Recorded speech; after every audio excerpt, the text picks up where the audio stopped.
Hello, everyone, and welcome to class today. Today's class will probably be relatively short compared to our usual length of live stream. I normally like to go between, roughly 30 minutes. Our typical class times have been running between 30 and 45 minutes. Today's probably going to be just a little bit shorter because our topic of conversation this week is what you all did in the online course last week. So you've already had practical application of what we're going to be discussing today.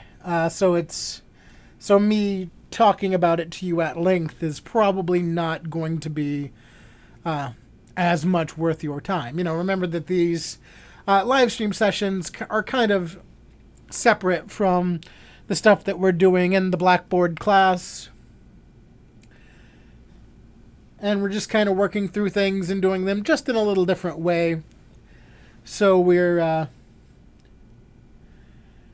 doing things a bit flip-flop out of order here compared to the way we're doing them in the Blackboard. If/when I do this again, maybe I'd flip-flop these live stream sessions, but, who's to say, right? But before I get started into that material, I want to remind you all again of IT Advising Day.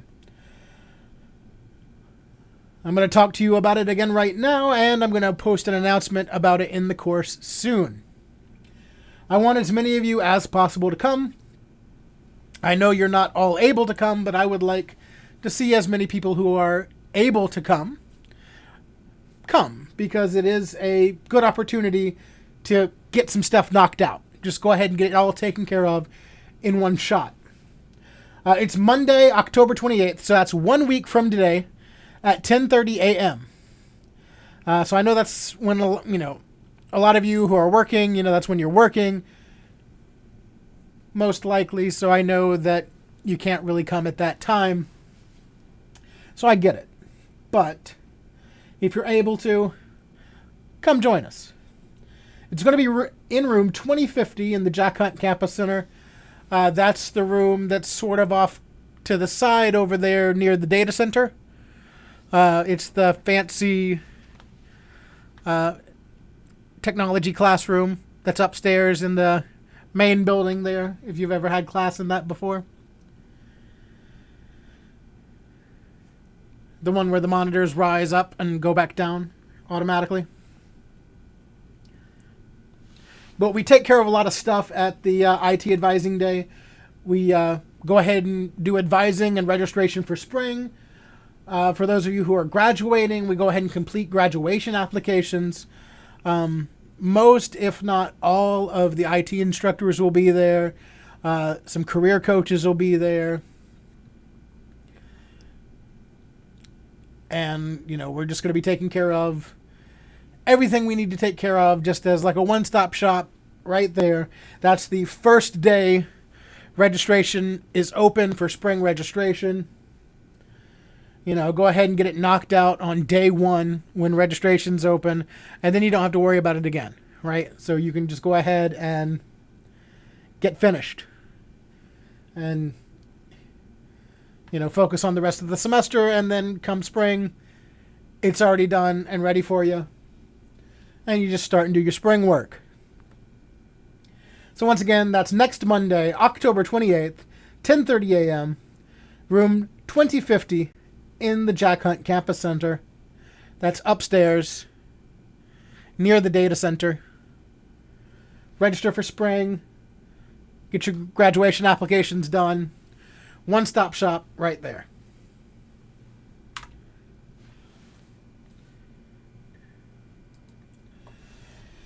So here's what we've got in store today for Stream 6. We're going to talk about loading Linux into a virtual machine. And for our examples today, we're going to start talking about Ubuntu. So we're going to look at a few different things. And we're not going to take a whole bunch of time doing it, because last week you all installed Linux in a VMware Workstation Pro virtual machine. Granted, it wasn't Ubuntu. Mr. Ramsey's got you installing some crazy Linux distributions. But that's good, it's good to try out some different stuff. When you there's a lot of different Linux distributions out there of various types. I was actually just reading an article a little earlier about a new Linux distribution that's actually supposed to revolutionize Linux, change things for, basically operating system use in general, all the way around. It's called Deepin Linux, if you're interested in it. Deepin, I believe is how you spell it. So one of the interesting things, if you want to try that out, is to spin you up a virtual machine, install that on a virtual machine, and you can test it out. It was supposed to be interesting because you kind of could configure it to look like OS X for Mac or Windows 10, so that people who are normally used to using mainstream operating systems could switch over to this Linux distribution easily. It's fairly interesting. But, I've been trying to get you all off the beaten path when it comes to installing Linux this semester with the distributions that we choose. Because, most of the time we work with Ubuntu because, Ubuntu is kind of the big one, Ever since, like, about 2003, 2004, Ubuntu kind of rose to prominence, and it's sort of been the big Linux distribution that everybody's used since then. But I'm like, we're doing work. We're working with virtual machines, and we're installing operating systems on some virtual machines. Let's try some different stuff. Let's try some interesting stuff. So let's work that out.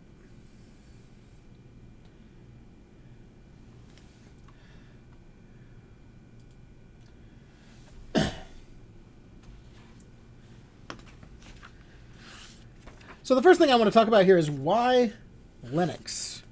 Why Linux? Why are we concerning ourselves with Linux at all?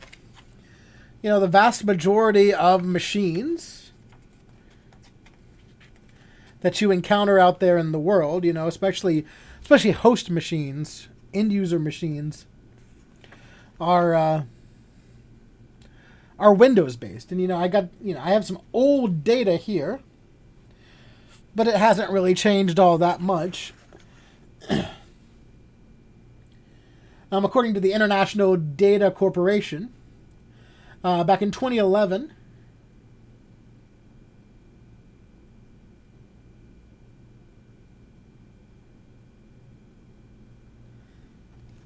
yeah, Jonathan, it certainly is, right? Yeah, Linux distros have gotten a whole lot easier to use, and they are definitely more user-friendly, definitely than they used to be. I remember back in the day using Linux, kind of getting sidetracked, but that's kind of the point of doing a live stream. Back in the day, using Linux, you had to do, for most software applications, you had to do the whole manual software installation, compile, make install, or whatever. So when I was using Linux in undergrad, a lot of the applications I was using, I had to compile and install that way, and it wasn't, as user-friendly for people who wouldn't be as familiar with it. But nowadays, they've kind of gone past that for a lot of applications. You can just go ahead and install it with what's more or less an installer. And yeah, software compatibility is a big thing, like, you can emulate it with Wine, but, it's not exactly the same stuff that you use or that you're used to using in Windows. So I definitely agree with you, Jonathan. Thanks for pointing that out. So back in 2011, got some data here from that. According to the IDC, the International Data Corporation, Linux had a 17% market share of the server operating system market. That's old data, of course. It's 8 years old now. But it really hasn't changed a ton since then. Microsoft Windows was at 75% back then.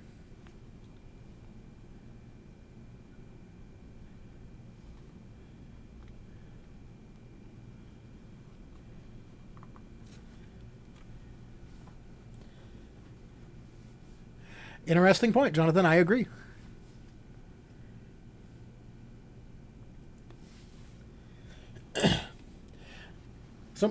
So we had Microsoft Windows on 75% of the servers back in 2011. Linux on about 17%. And we're still roughly at that point. That's just the best data I could find quickly for you.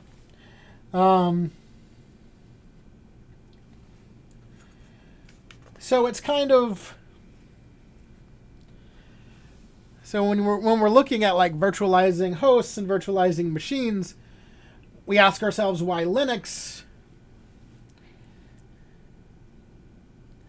And Microsoft Windows is still the predominant choice, but Linux is a growing choice.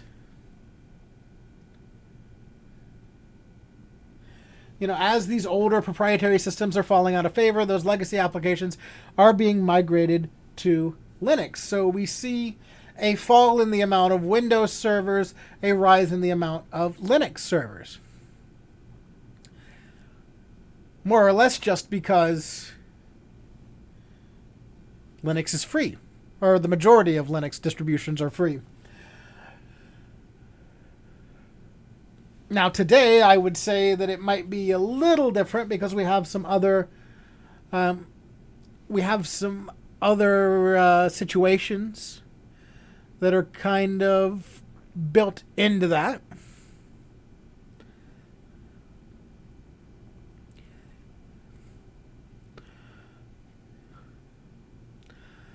When we're looking at server applications. But by and large,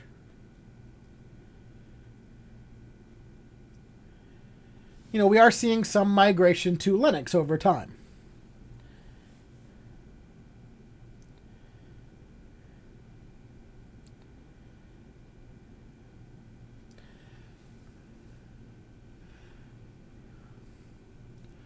And a lot of that is because, when we're building when vendors are building new applications, they've started building them for these open source architecture frameworks instead of building them for these proprietary vendor specific solutions.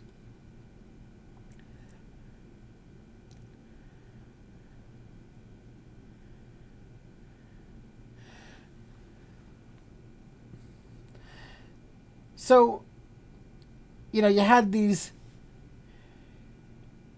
the original push kind of into the server space for Windows came because the companies were tired of being forced into paying, premium prices to purchase proprietary hardware along with proprietary operating systems to run their applications. So, this was something that we talked about previously, kind of how Windows kind of opened up the server market with Windows Server. We got away from all those different individual proprietary servers with this generalized Windows Server that could allow them to run their applications. A lot of the old proprietary operating systems were Unix-based, but, they had enhanced them, or the developers of those different operating systems had enhanced them for that particular server, for that particular set of server hardware. And it ended up that, that proprietary system was much more expensive than a generic Windows server.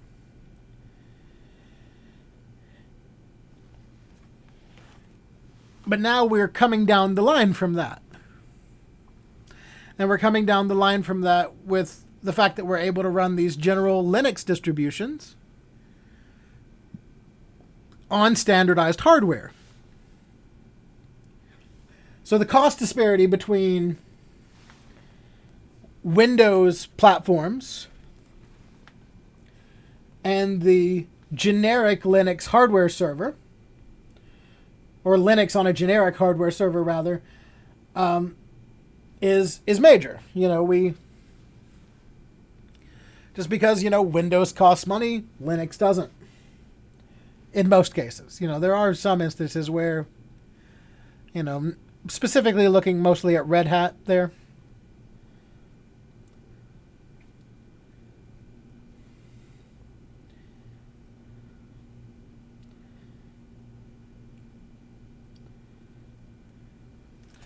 And with Windows, the developers are now kind of they're getting that same kind of feeling of being locked in to a particular server that historically the developers were when they were developing on the proprietary type servers, where they were developing on a specific operating system that was developed for a specific set of hardware.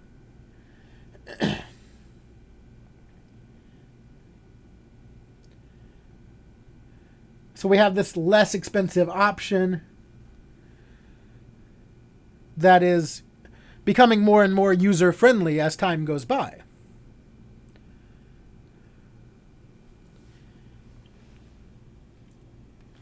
So we're seeing a rise in the proliferation of Linux servers, and as we see that,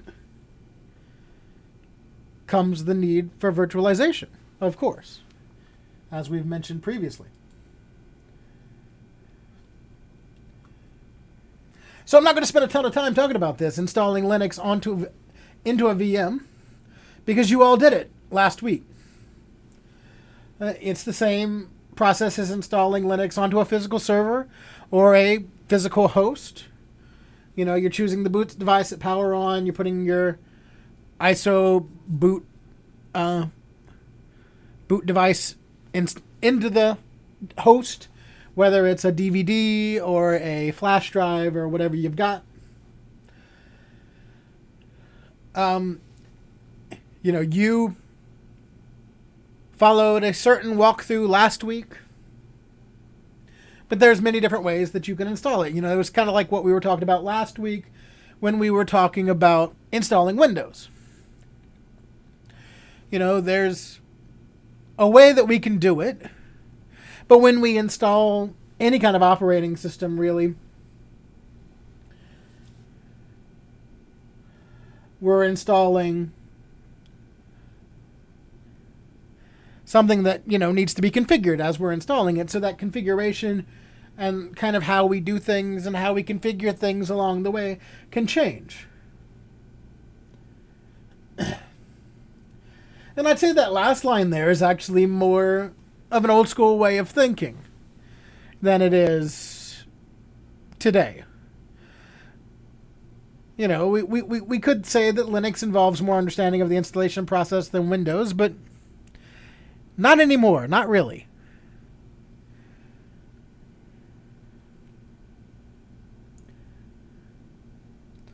That at one time was the case, so we continue to talk about it because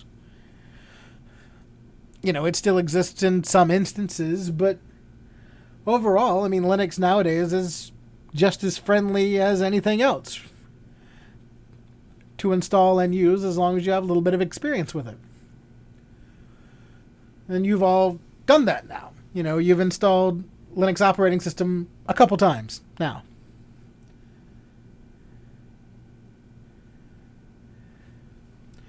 So you're all accustomed to it. So as we discuss that sort of thing, it's not really any more difficult anymore.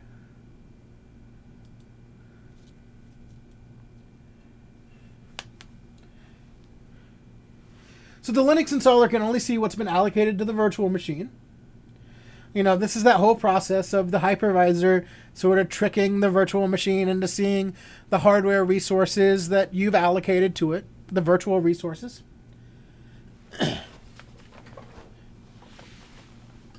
So, this is something that we've noted before and that we're just reiterating now. One thing in particular to note here is that the warning about erasing and formatting the disks apply to the virtual disks. So I know you might, as you're seeing that and you see like, oh, format disk, reformat disk, and you panic, right? Because you're like, oh, I don't want to accidentally reformat my disk. But it's only applying to the virtual disk, not the physical disk on the host. So it's really only impacting, some files that, are being allocated by the hypervisor. So everything is A-OK. Reformat in your virtual machine to your heart's content. It is isolated. It is not impacting your host.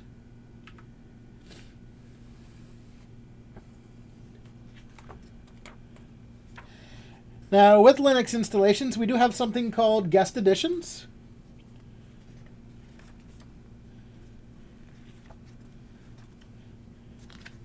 With guest editions are very similar to VMware tools that we talked about last week with Windows.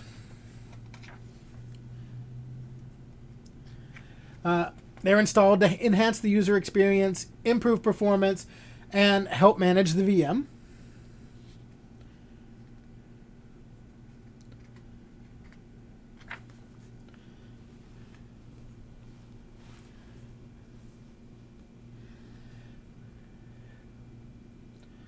And oftentimes, you need to do this to be a root user or a super user in the system, and the installation is done through a wizard. In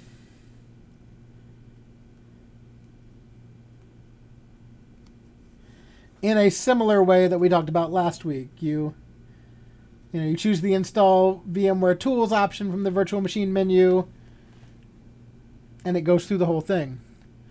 We're going to talk about this in a little more detail a little later on.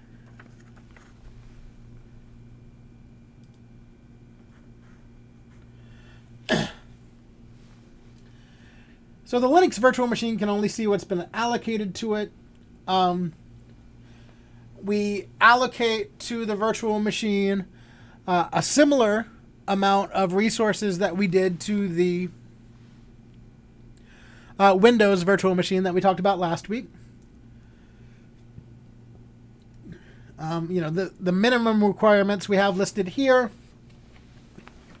a minimum of 1 gigabyte of RAM and 20 gigabytes of hard drive storage for Ubuntu. Naturally, as we talked about with Windows, we want to actually typically give it a little bit more.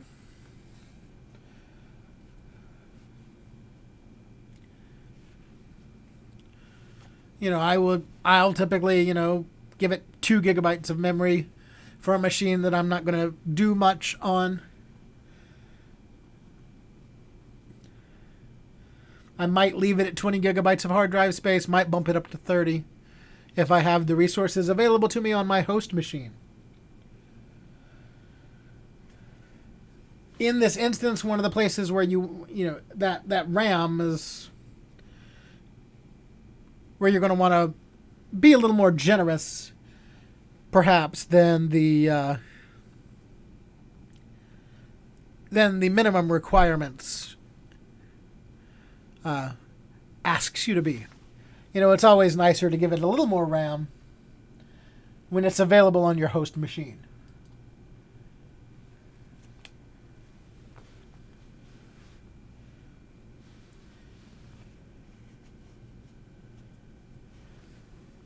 So I want to talk about timing, just briefly.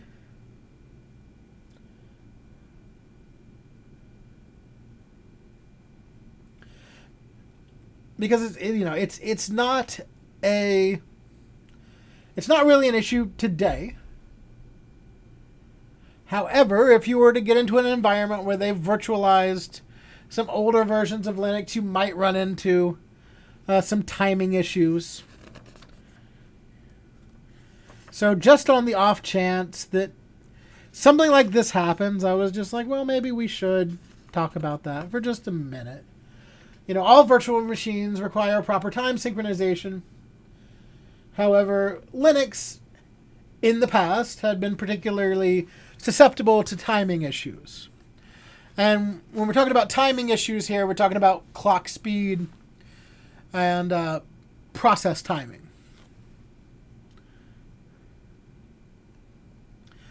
And so since virtual machines, they have no CPU of their own, they're dependent on their host's clock. And in that instance, we're talking about the processor clock.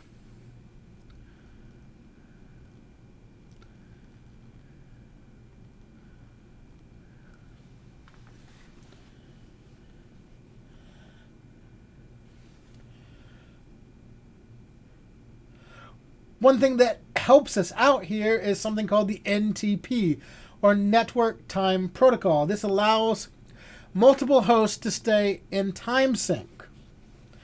So even if your computer's CPU is slightly out of tune and kind of drifts out of sync with the clock, this NTP server provides a steady source of reliable timing, and your virtual machine and your CPU can actually use that to kind of get back into alignment.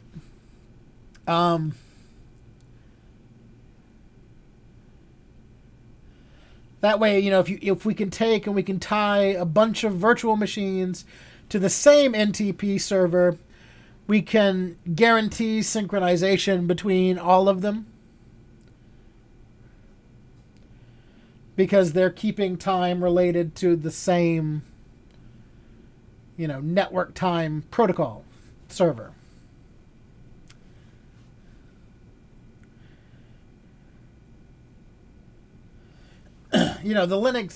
The past history of Linux and their timing issues, it was a way that the timekeeping was implemented in the kernel that gave it some problems.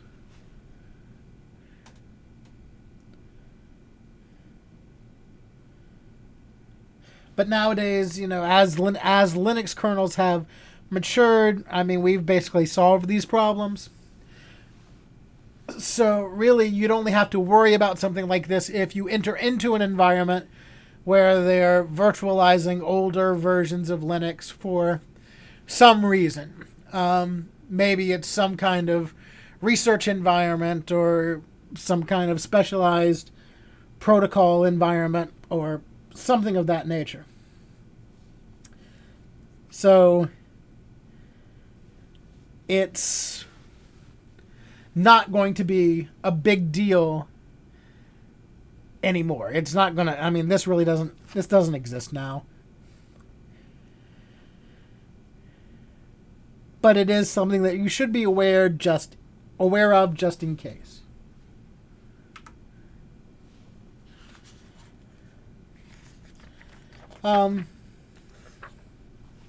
Last time we talked about optimizing a Windows virtual machine. We optimize a Linux virtual machine in the same way, or in a similar way, rather. Certain processes that you don't need to run in a virtual environment, you can get rid of those, you can disable those. That saves on CPU and memory resources. Any packages that you don't need to run on the virtual machine, you can uninstall.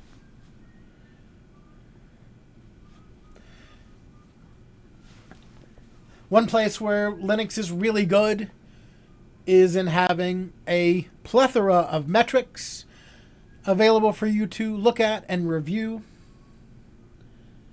So you can have a look at the metrics in your virtual machine and just have a look and see how everything's running. Those of you who are familiar with Linux operating systems know about all that. When you took your operating systems course, you should have become intimately familiar with some of these things. So you just want to make sure that you're disabling processes that you don't need and uninstalling software that you don't need, just to save on your disk space and your CPU and memory resources. So that brings us to the end of what I want to talk about today. So that's basically it. And we still hit the 30-minute mark, even though I didn't think we'd go quite that long. So I'm going to stop here. Thank you all for coming. Don't forget, October 28th, 10:30 a.m., room 2050, IT Advising Day. Be there if you can. I'm going to turn back on the music for just a moment and answer questions in the chat. But otherwise, that's all I got for you today. Thank you for coming, and we'll see you next time.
Times I fell